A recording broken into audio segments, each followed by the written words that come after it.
Hidup itu ibarat uang. Awal terlihat bernilai, di akhir akan seperti bingkai. Saat ini, langkah kita di era milenial, eranya anak muda. Investasi merupakan hal yang baru bagi kita semua. Saya hadir di sini, memberikan edukasi, berbagi cerita. Karena bagi saya, investasi merupakan seni dalam menganalisa, mengelola keuangan, mengatasi emosi, berbagi rezeki. Karena itu, saya di sini untuk Anda.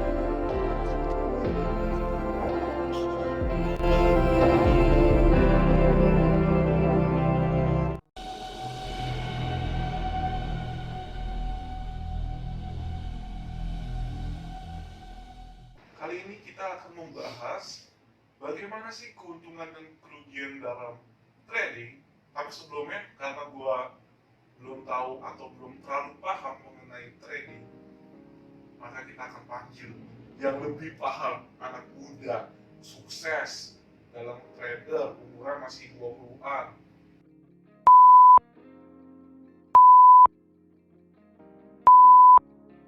Kesambut gitu lah, Bri Ferry yang punya channel, gue panggil lo, Bri Ferry, hai.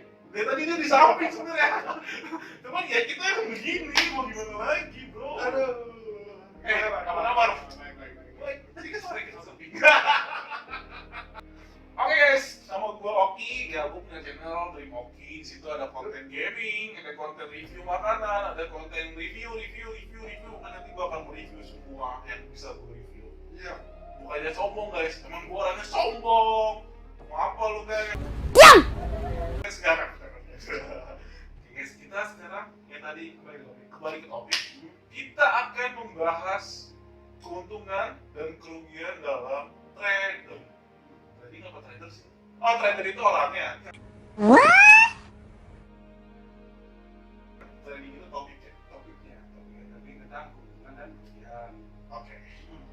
Kalau seperti itu, gue pengen nanya. Ntar ini udah kita mulai seriusan. Diam! Oke. Sekarang gue mau nanya. Anak muda. Kita masih ngebahas anak muda karena kita jiwa muda, ya kan? Kita adalah masa depan bangsa Indonesia. Asyik.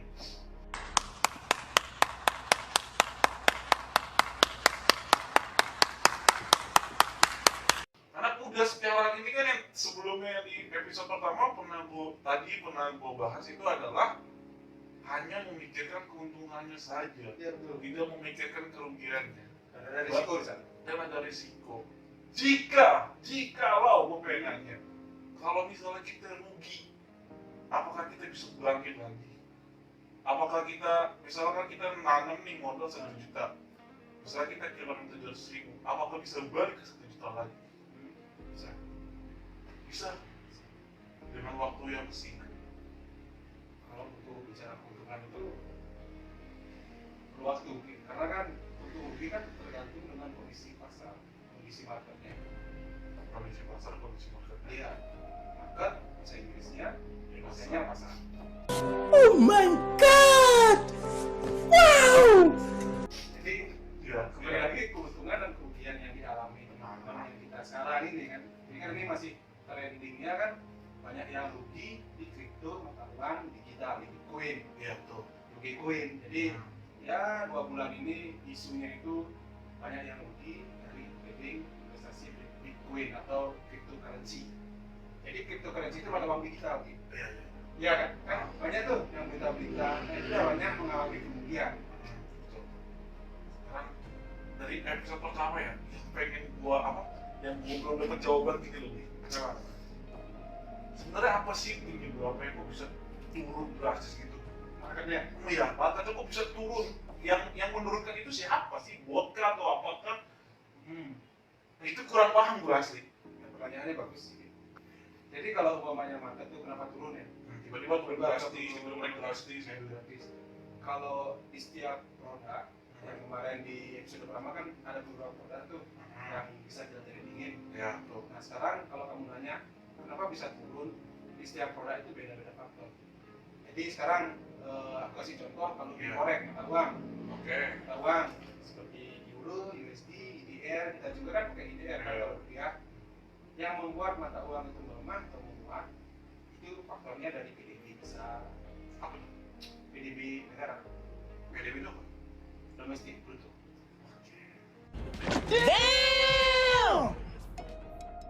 Terus ada neraca perdagangan, terus ada suku bunga. Nah, suku bunga yang paling penting, suku bunga mempengaruhi naik turunnya mata uang suku negara.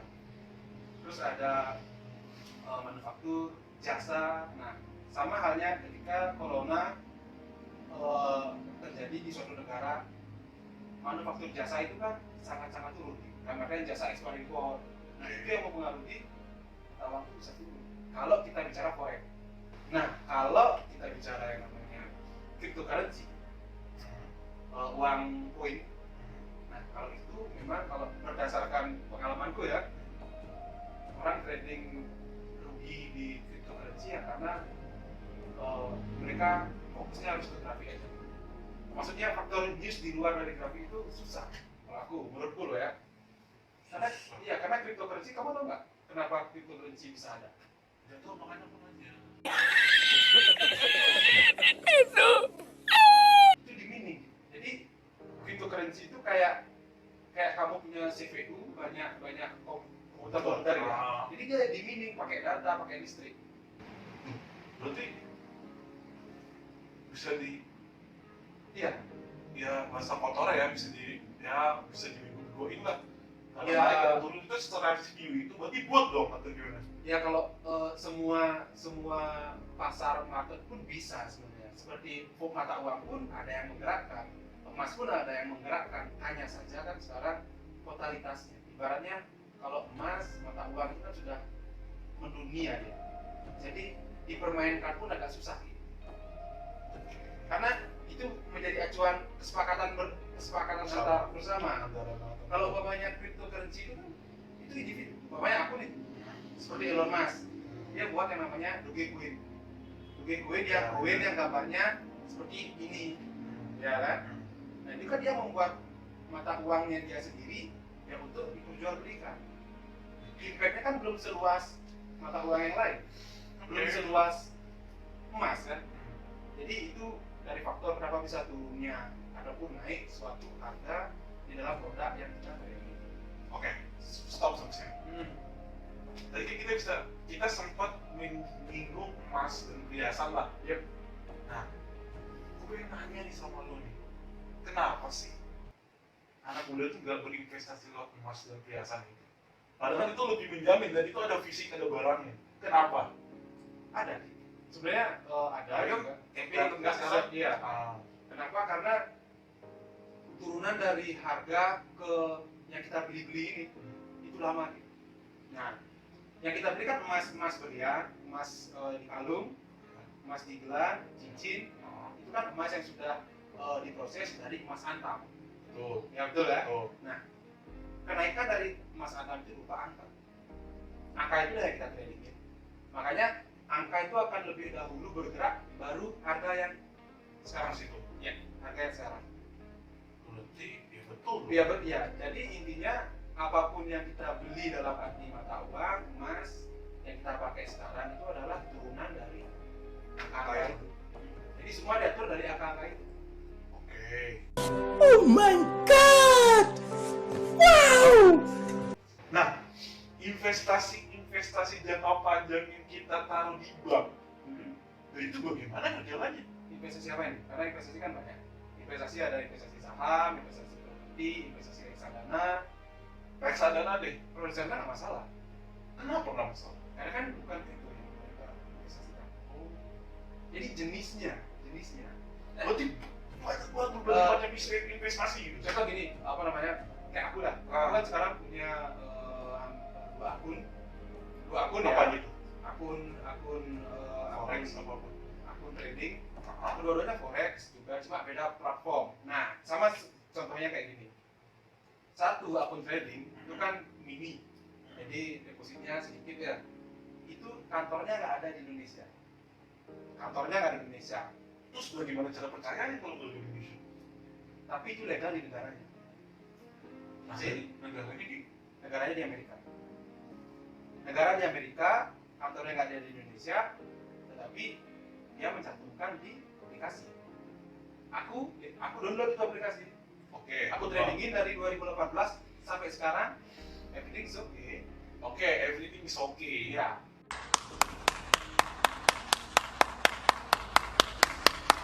Silakan sama. Oke. Padahal perusahaannya nggak ada, dan itu legal dari badan pengawas kita. Belum dikasih izin, tapi buktinya aku narik baik-baik aja. Kenapa bisa?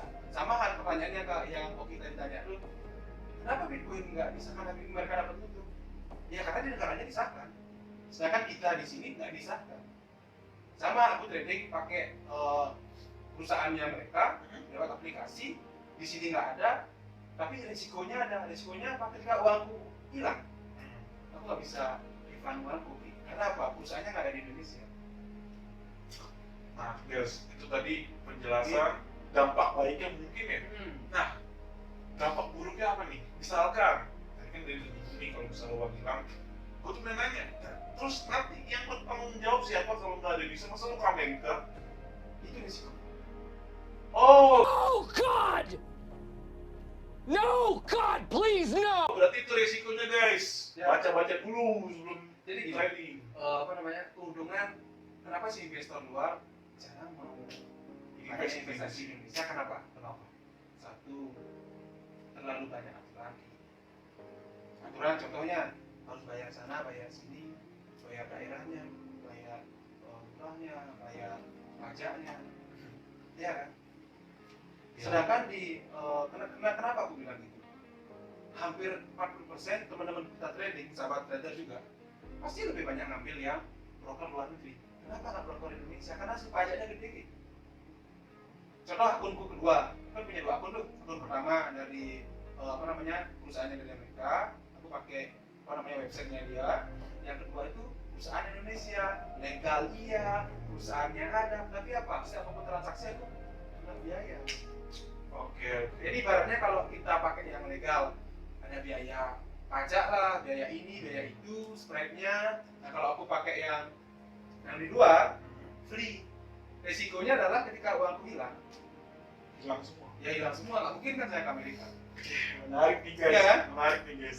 Berarti itu tadi yang pengen gue tanya sih, misalkan ada orang kita kumpulkan nih 100 orang, kira-kira berapa orang sih dapat keuntungan dalam waktu bersamaan dan berapa orang yang akan mendapatkan kerugian menurut Liveri? Kalau umpamanya kita trading, untung rugi kan sebenarnya dari duitku. Enggak. Misalkan analisaku, ada 100 orang yang dikumpulkan di lapangan. Nah, dalam waktu dekat, aplikasi yang sama dari 100 orang itu, dan semuanya itu persentase sama naik turun. Ya. Tidak grafiknya itulah. Nah, menurut Liveri dari 100 orang itu, kira-kira presentasinya berapa sih yang mendapatkan keuntungan? Apakah hanya 30 orang atau 50 orang? Itu tergantung analisanya. Makanya ketika kita ketemu dengan broker, yang pertama aku tanya adalah bagaimana kamu mendapatkan keuntungan, berapa keuntungan kamu, modalnya kamu berapa, itu yang ditanya. Karena kalau kamu tanya 100 orang nih berapa dapat keuntungan, semua bisa dapat untung, Semua juga bisa berugi. semua juga bisa dapat rugi. Tapi sekarang kan persentase dari keuntungannya, pokoknya modalnya ini 100 juta masing-masing orang. Kalau keuntungannya dia hanya $1, $5, $3, untung, tapi bagiku ya nggak bisa trading. Nah, Tapi untung. tapi nggak bisa trading. Karena kalau punya modal 100 juta, tapi keuntungannya 1, 2, 3, 5, $10, yang penting deposito lah. Kenapa? Deposito kan nggak ada sama sekali kerugian apa-apa. Iya kan? Betul. Karena gini, umpamanya kita sebulan untung, tapi pas 1, 2, 3, 4, $5, sekali kita kena risiko bisa ribuan dolar, hilang kan? Jadi kalau buat yang mau pengen benar-benar trading ya jangan setengah-setengah. terjun. Tapi terjun, kalau mau rugi harus makin lagi. Ya lu kalau udah loncat dari atas, nggak mungkin lu balik lagi ke situ, lu kira GTA.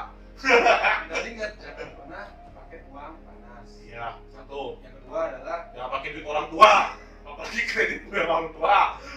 dan yang ketiga paling bahaya adalah anak-anak berdasarkan kan terlalu berani. Dia jual BPKB, Betul, setuju dia gua. motor, untuk dia berani untuk depositin duitnya itu loh. Saya jujur, aku temanku banyak loh ya, dia berani untuk minjem bahkan jual ngadain BKB-nya untuk trading, padahal mohon maaf ya, karena dia belum 3 bulan pun belum belajar loh, tapi dia udah merasa kita dia hoki ya, pinter lah. Ya hoki lah, bisa bilang hoki lah. Sekarang gini loh beli. Enggak, ini serius. Di TikTok nih, aku tuh sering lihat banget TikTok nih. Aku mau nyinggung TikTok lagi nah. Guys, gue dari trader bisa beli motor guys dengan cara gue jual mobil. Ini sumpah. Kalau ada videonya nanti tak masukin, tapi aku mau cari videonya lagi. Ini beneran. Guys, aku dapat motor guys dari trader. Tapi aku dengan cara aku jual mobil. Jadi jual mobil itu buat modal untuk trader dapat motor gitu. Kan goblok. Kan jual Dia motor, jual mobil oke lah. Ini jual mobil buat modal trader dan dia seneng kalau dia udah dapat motor. Itu gimana? Nggak, ini beneran. Ini aku di TikTok tuh dibikin konten ini. Aku sempet, oh iya, aku masih kebalik. Oh ternyata dia jual mobil loh. Katakan mobil 100 juta, dia tradernya langsung juta. Ya, Dapat motor. Kirarannya 18-20 juta. Kirain bisa dibeli. Gue jual mobil Anda dapat mobil Honor gitu. Fortuner maksudnya, itu kan keren gitu ya. Iya sih, sekarang gue juga percaya sih orang-orang yang kaya dari trader tuh ya rata-rata bukan orang dari trader langsung sih. Kalau dari aplikasi yang kayak Binomo atau Alimtrade dan lain-lain, mungkin orangnya kali, kepalanya mungkin yang kaya. Setuju nggak sih lo kayak gitu? Banyak yang kayak gitu misalnya, ibaratnya jadi kepalanya, bawahannya memang sih tidak terikat, tapi ketika dia ikut nih, nah dia kan pasti pakai kode ID, Iya, betul. kode ID nanti ya kalau setiap anak buahnya atau bawahannya ngeklik transaksi apapun itu untung ataupun rugi ya dapat Dia. entah dia dapat $0,3, $1. Kalian berapa ribu orang bisa? Tapi ini kan kita nggak menyalahkan sistemnya itu, kita nggak menyalahkan. Nah, itu bukan sistem yang menyalahkan. Ya itu emang udah dasar kerja. Ibaratnya kayak marketing sales juga seperti itu kan.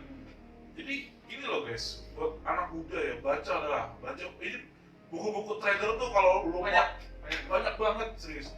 Gue jujur ya, gue tuh pengen terjun. Kenapa gue bikin konten ini di channel dia? Karena kan ini berkaitan dengan diri gue sendiri. Gue itu adalah salah satu anak muda yang pengen terjun ke trader. Cuman kenapa gue nggak mau sampai sekarang dan belum berani karena gue belum punya uang Kim. Gue nggak mungkin dari uang gaji gue dan kebutuhan makan gue tuh tiap hari guys. Makanya kenapa hidup gue tenang-tenang aja. Gue bukan tipe orang yang iri lihat teman-teman gue sukses gara-gara trader. Enggak sama sekali. Gue seneng, wih keren ya. Tapi di belakang itu nggak tahu dia sukses karena apa. Ada kejebak dia minjem online, mungkin dia minjem teman, mungkin dia menjanjikan sesuatu ke teman. Itu kan gak bagus juga, jangan diikutin guys.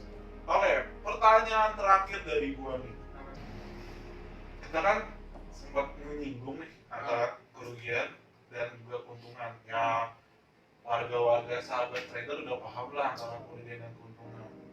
Jadi menurut Bli Ferry ini pesan untuk orang yang pengen banget terjun, misalkan dia punya uang 10 juta, misalkan aku nih, Bli, gue punya uang 10 juta nih Bli, gue pengen trader nih, gue kasih 1 juta buat lo, worth it nggak? Tapi yang terpikir aku gitu.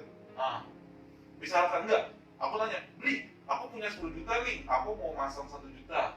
Kalau ikut trading, saya modalnya 1 juta Tapi aja. berarti kan artinya aku masih punya uang pegangan 10 juta, aman nggak menurut lo? Harusnya aman sih. Aman, tetapi Keuntungannya lama atau gimana? kalau untuk trader yang pemula ya, teman-teman yang mau belajar trading itu minimal itu harus deposit sekitar dari US dollar kurang lebih kali 14.000, kurang lebih 42 jutaan. Minimal kalau kita main aman. Aman itu gimana? Aman itu yang Seru nih guys. aman itu kan dari jumlah lotnya juga.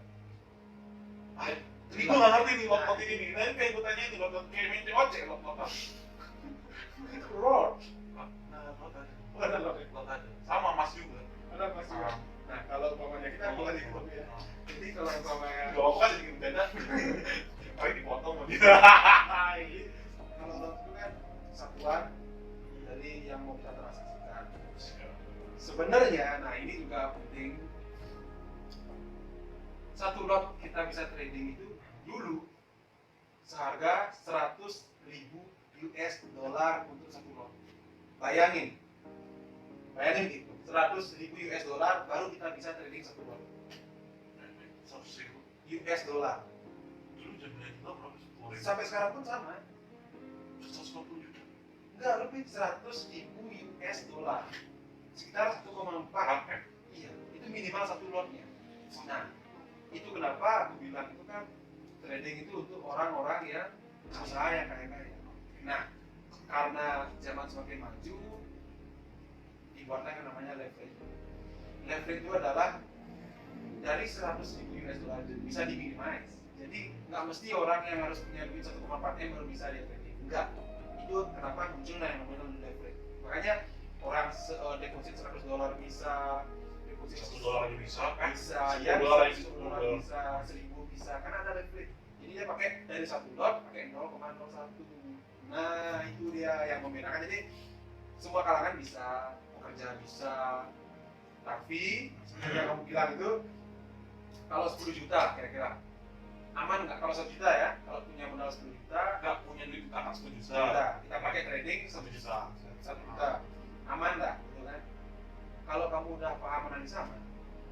Soalnya aku deposit, sebenarnya setelah aku selesai jadi broker kan, aku kerja sambil trading juga. Itu modalku 500.000 di perusahaan yang nggak ada di Indonesia. 500.000 2018 perusahaannya nggak ada di Indonesia dan banyak yang bilang itu ilegal, susah narik lah segala macam. Buktinya sampai sekarang aku masih trading aman, aku narik ya. Memang sih penarikannya nggak bisa on the spot ya, jadi paling lambat 2 hari, paling cepat 1 hari. Di bawah jam 4, namanya sekarang aku mau narik sebelum jam 4, besoknya. Guys, ada aturan. Ada aturannya. Jadi 500.000 aku trading modalnya.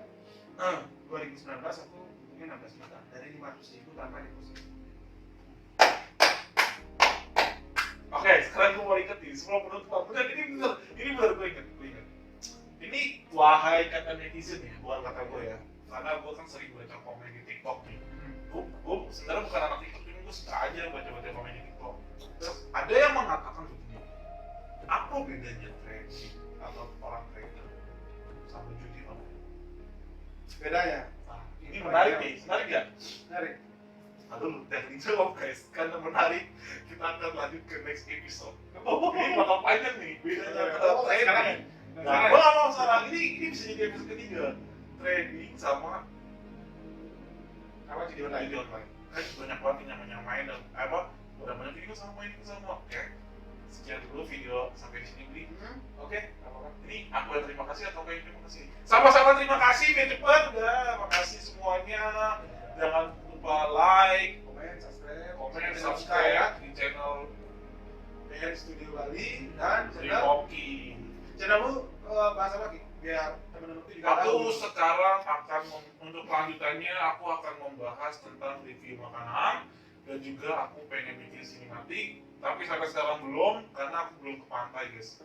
Karena aku ada satu video yang mungkin pengen aku tunjukkan ke kalian, misalnya proses editingnya Bu Aziz. Ngomong apa ya sama aku? Jadi aku sebenarnya ini buat kerjaan juga guys. Kalau videonya bagus dan like-nya banyak kan gue bisa nge-share gitu buat melawan kerja gitu di media-media. Ini serius loh. Serius. Tolong nih, aku serius ini. Aku. Oke, siap. Ya, jadi seperti itu guys. Oke, sekian dari gua. Imadi Hoki Putra. Dan Studio Bali. Sampai jumpa.